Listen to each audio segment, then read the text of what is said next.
Le deuil n'est pas une convalescence dont on se remet, Rhymes. C'est un cancer. Manzor. Bonjour à tous. Aujourd'hui, dans 1 minute, un livre, un thriller diablement bien ficelé. Il s'agit de Celui dont le nom n'est plus, de Manzor, aux éditions Kero.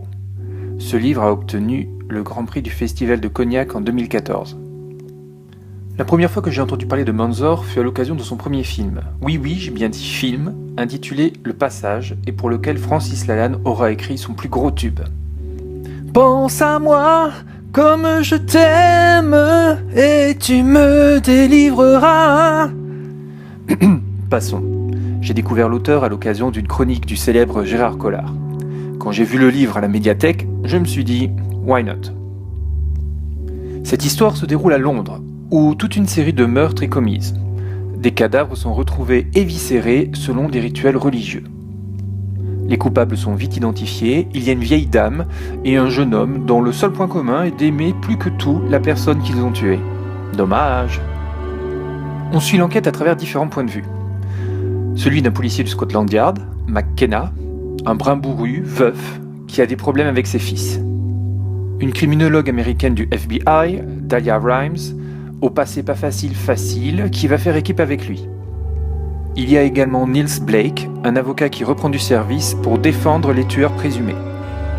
Vous allez me dire, encore une histoire de duo d'enquêteurs avec la jolie femme agent du FBI un peu froide et l'enquêteur de la police locale mal dans sa peau. Vrai. Mais quand c'est bien fait, cela fonctionne à merveille.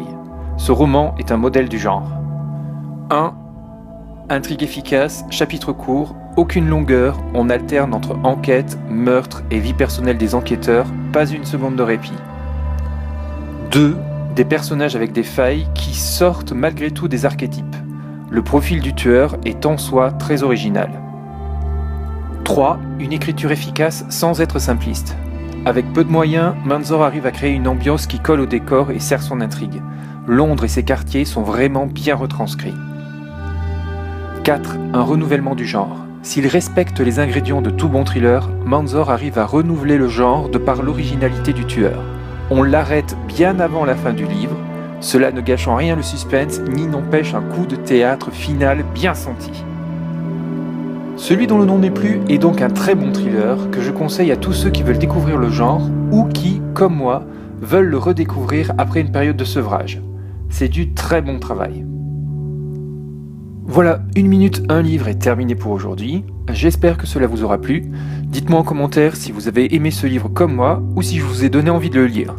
Passez une bonne semaine, je vous dis à vendredi prochain pour un nouveau Picto Biblio. Ciao. La musique qui illustre la vidéo est la Gnossienne numéro 1 d'Eric Satie, interprétée par Transalp. Si vous avez envie d'aller chercher une glacière, enfermez-vous tout de suite à double tour et appelez les flics. Vous me remercierez plus tard.